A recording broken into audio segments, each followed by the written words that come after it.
Buenos días, buenas tardes, buenas noches, dependiendo del lugar donde ustedes se encuentren. Bienvenidos y bienvenidas a este su programa El Revolcón Internacional, transmitido por su tercer canal.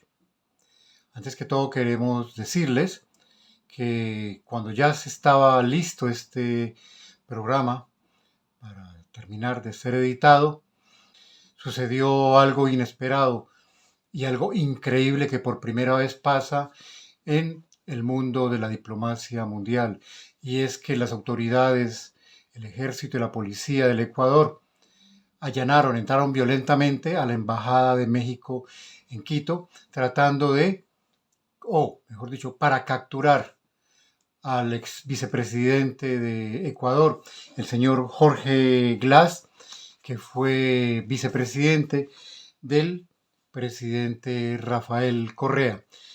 Recordemos que el ex vicepresidente ya había pasado varios años en cárcel, desde el 2017 hasta el 2022, por presunta corrupción, presuntas relaciones con grupos de delincuencia, lo que nunca le pudieron comprobar, pero pasó esos años en la cárcel en el Ecuador. Luego en libertad, ante la presión y la persecución que comenzó a sentir, se asiló en diciembre del 2022-23 en la Embajada de México. México le había dado el asilo político, pero el gobierno ecuatoriano no le permitía salir. Pues bien, anoche, como ya lo dije, las autoridades, las policías y el ejército de Ecuador entraron a la Embajada de México y sacaron al señor Jorge Glass a la fuerza.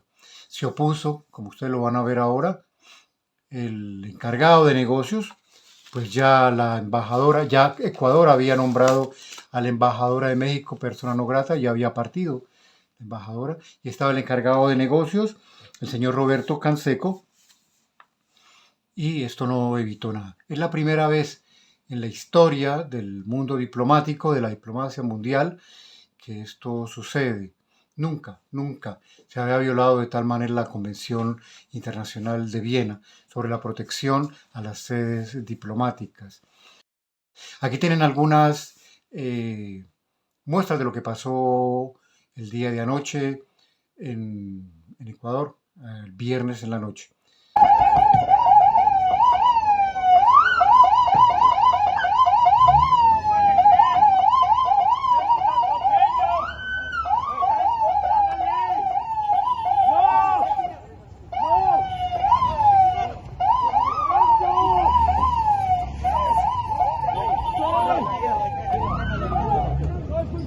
Traté de impedir que entraran.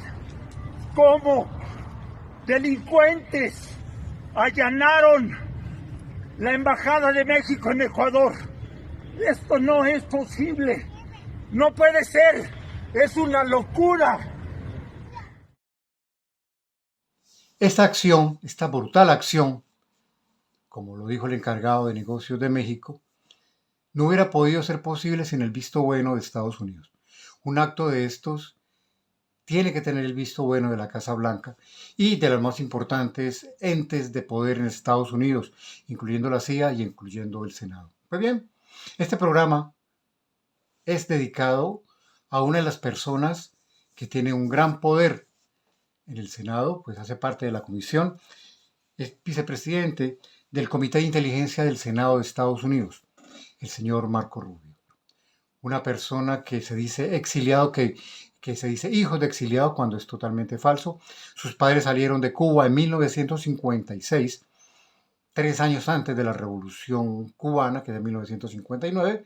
O sea, se fueron para Miami, a la Florida, como simples migrantes. Y allá nació Marco Rubio, que poco a poco fue desarrollando su vida y fue así como fue entrando en la política, cercano a toda esta mafia contrarrevolucionaria de Miami.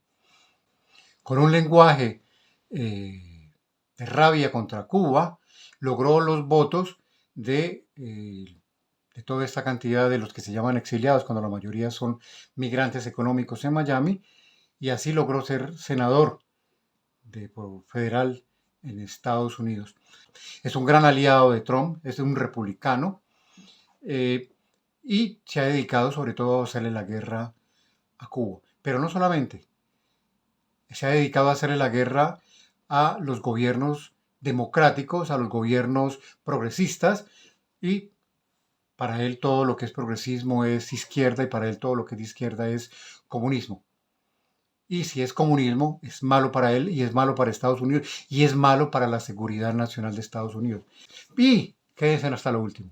Quédense hasta lo último para que escuchen algo que tiene que ver con los colombianos. Bueno, yo no creo que hay duda ninguna que Correa y su grupo político ha tenido enlaces con diferentes grupos y lo ha utilizado para su política interna, ¿no? Para destabilizar los gobiernos que no son de la línea. En el pasado ha tenido enlaces con individuos y grupos criminales que por razones políticas, porque lo benefician políticamente a él y a su movimiento. Pero qué casualidad, digamos, que el senador Marco Rubio se refirió así al expresidente Rafael Correa y a su gobierno, pero no solamente a su gobierno, sino que responsabiliza de una manera muy directa a Rafael Correa por la actual situación en Ecuador. Y si hay una tensión permanente de Estados Unidos hacia México, es con el gobierno del presidente AMLO, Manuel López Obrador. Pues bien, qué casualidad que lo mismo que dice Marco Rubio de Rafael Correa, escuchen lo que dice del presidente AMLO en México. ¿El presidente Andrés Manuel López Obrador es un buen socio de Estados Unidos? México es un socio importante, el país, esas instituciones. El actual presidente desafortunadamente se dedica a decir disparates, a interferir en la política norteamericana, tiene pensamientos más allá de izquierda, pensamientos raros en términos de esa línea con todos estos dictadores y lo demás, pero lo ha entregado a gran parte del país, territorio nacional, se lo ha entregado a estos narcotraficantes que controlan esas áreas. Dos obsesiones ha tenido Marco Rubio en la política de Estados Unidos hacia América Latina. La principal es Cuba. La siguiente es Venezuela. Lo que sabemos claramente es que el sufrimiento del pueblo venezolano, el responsable es Maduro, pero los que lo están ayudando son agentes cubanos y individuos de la seguridad cubana, y sabemos también que el gobierno de Maduro es un gobierno de narcotraficantes. Los individuos que rodean a Maduro son personas que se han beneficiado personalmente, protegiendo el tránsito de drogas. Ellos básicamente le dicen a estas organizaciones de droga que si ustedes nos pagan algo, nosotros vamos a protegerlos. Aquí no lo van a derrumbar un avión, no lo vamos a arrestar. Y ellos es un régimen narco que existe en Venezuela y sin duda que el gobierno cubano, yo creo que hay gran evidencia, que está participando aún más todavía en proteger a ese gobierno y dándole la ayuda que necesitan para poder oprimir y controlar al pueblo.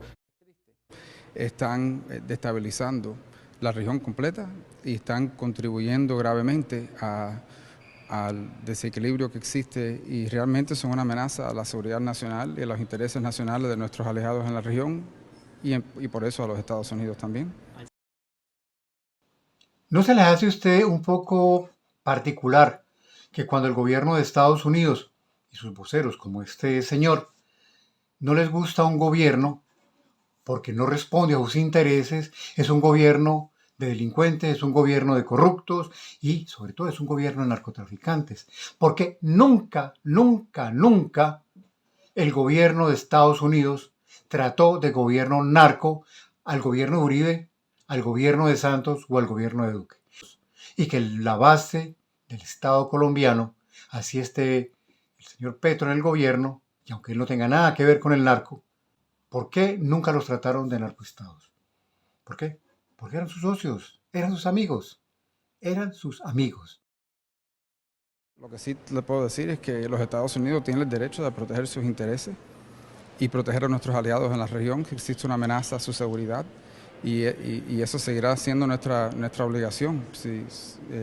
Y lo dejaré así, que la gente lea lo que quieran sobre eso, pero esto no puede continuar de la manera que va en este momento.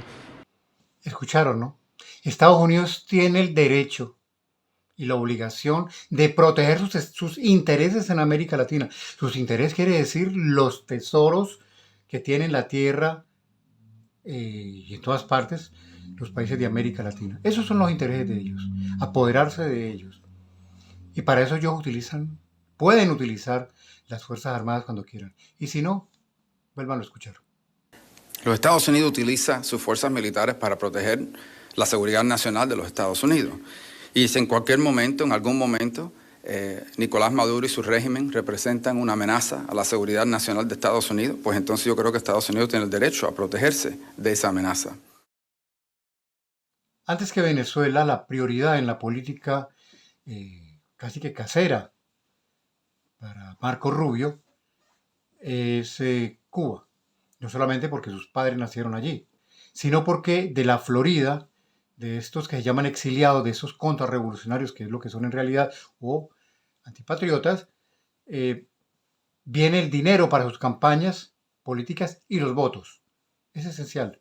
En la Florida, si usted habla mal de Cuba, de la revolución cubana, se tiene dinero y tiene votos. Hay cantidad de ejemplos, miles de ejemplos de cómo este hombre ha atacado a Cuba con sus leyes, proponiendo bloqueos, tratando de que a Cuba no entren alimentos para que el pueblo cubano se rebele contra su gobierno, contra su revolución, tratando de que no quede ni un huequito por donde pueda respirar la revolución cubana a nivel económico. No tiene nada que ver con el embargo de Estados Unidos, no hay un embargo contra la comida. De ellos, con más de 300 millones de dólares de alimentos fueron exportados hacia Cuba el año pasado. Así que eso no es la causa es que los líderes del régimen son incompetentes y que el marxismo siempre resulta en lo mismo, la hambre, la pobreza y el sufrimiento. Ya, 300 millones de dólares en alimentos son para una nación de 11 millones es prácticamente demasiado poco. Pero no solamente eso, es que Cuba debe de pagar estos alimentos $1 sobre dólar. Pero además Cuba no puede comprar dólares en el mercado internacional. Las leyes del bloqueo se lo prohíben. Pero otro problema que existe, aunque para esta compra de alimentos ahí se las inventan de cómo poder pagar Cuba en dólares, que si un barco va de Estados Unidos a Cuba, ese barco después no puede volver a tocar puerto de Estados Unidos durante 6 meses. El precio se va creciendo, porque un barco va a cobrar el triple o el 4 veces más caro por llevar esos alimentos, que en mayoría son pollos, a Cuba. Pero siempre hay que seguir vigilando para asegurarnos que no pase ningún tipo de ley que suavice el tratamiento hacia el régimen cubano que tanto daño le ha hecho al hemisferio y al propio pueblo cubano. Y ahora vamos a llegar al otro ejemplo. Y al otro ejemplo que toca directamente al presidente Petro. Porque antes, como ya se los dije, antes del presidente Petro, el senador Marco Rubio estaba muy contento con Uribe, estaba muy contento con el premio Nobel, que es un premio de guerra, que le dieron un premio, fue de guerra a un asesino, como es el señor Santos, y estaba muy contento, sobre todo muy contento con el otro asesino, el señor Duque. Y atención colombianos, y atención presidente Gustavo Petro, porque con esta gente no se juega. Bueno, es lamentable esta tendencia que estamos viendo del nuevo presidente de Colombia. Sabíamos que iba a ser aliado de Cuba, pero este pronunciamiento que ha hecho de un régimen que tanto daño le ha causado a Colombia a través de los años con su apoyo a la FARC y a la ELN y no es una tendencia positiva para el futuro de relación entre Estados Unidos y Colombia. Lamentablemente, después de muchos años de cooperación, ahora tenemos un presidente en Colombia que viene a Estados Unidos a reunirse con el presidente Biden y pedirle que esta administración suavice las sanciones en contra de Maduro, incluso que abran negociaciones y hasta relaciones con un narcodictadura terrorista de Maduro. Yo creo que el presidente Petro piensa que negociar y ayudar a Maduro lo va a ayudar a él en sus negociaciones con narcoterroristas que están asesinando a colombianos. Así que es muy lamentable ver ese cambio en la política colombiana bajo el nuevo presidente, ojalá que cambie, pero hoy está aquí abogando y cabildeando a favor del régimen de Maduro y es muy triste, es muy inaceptable.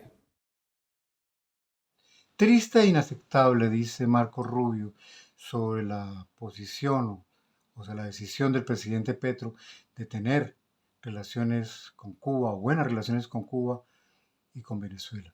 Recordemos que en el caso de Cuba es porque el gobierno de Estados Unidos, el presidente Trump, más precisamente involucró o metió a Cuba dentro de la lista de países terroristas porque Cuba no quiso entregar la delegación del ELN cuando rompió los diálogos con el ELN estando en Cuba.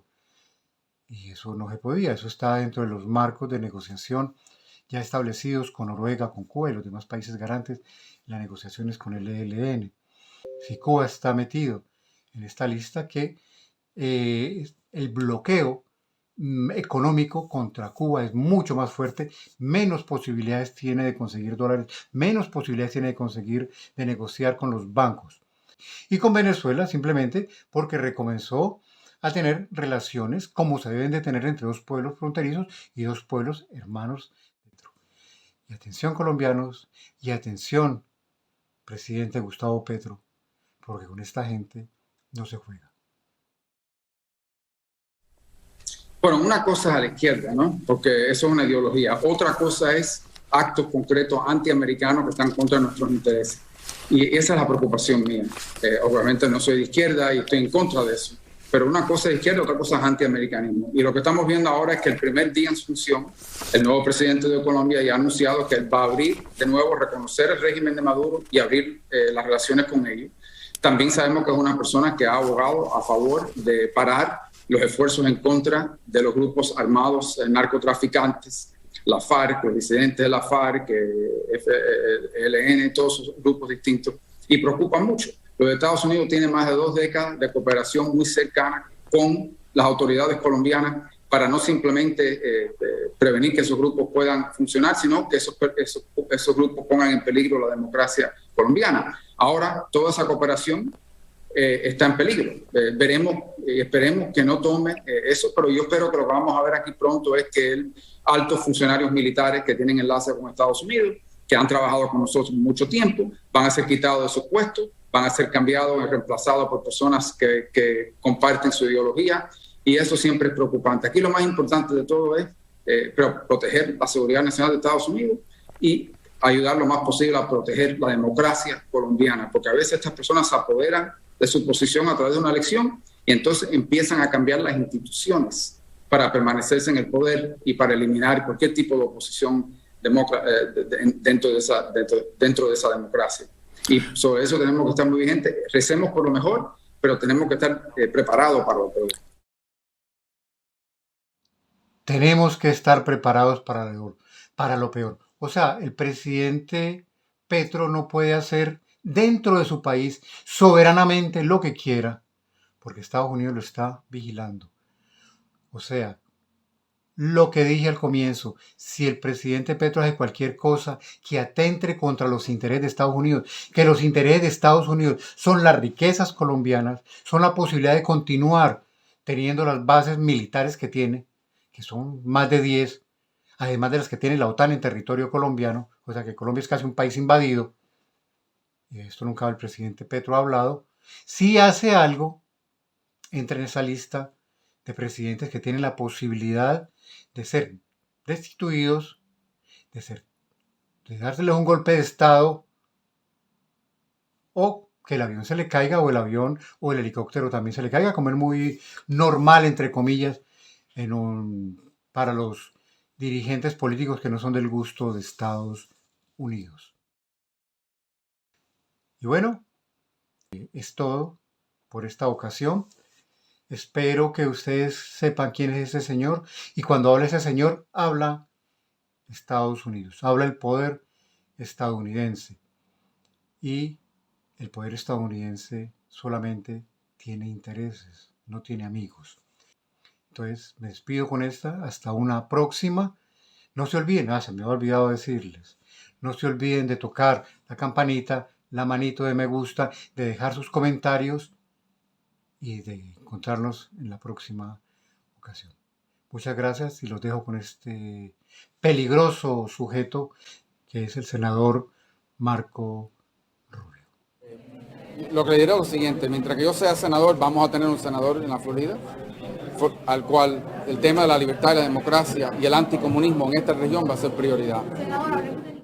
Apoya el trabajo periodístico del Tercer Canal. Ingresa a la app o a www.nequi.com. En la app ve al signo pesos y elige la opción enviar plata o a la opción recargar. Recuerda que en la página web escoges la opción recargar. Ingresa a la aplicación o a la página web de DaviPlata. Dale clic a la opción pasar plata. Elige la opción a otro DaviPlata, llena los datos y digita el número de cuenta 304-271-5010. Continúa los pasos y confirma tu aporte y listo. Juntos visibilizamos la otra Colombia. Si te gusta nuestro contenido y no quieres perderte nada de la agenda alternativa, suscríbete a nuestro canal y activa la campana de notificaciones. Recuerda darle like a este video y por supuesto compartirlo con tus familiares, amigos y conocidos. Así juntos visibilizamos la Colombia profunda. Recuerda, somos el Tercer Canal, la voz de los que no tienen voz.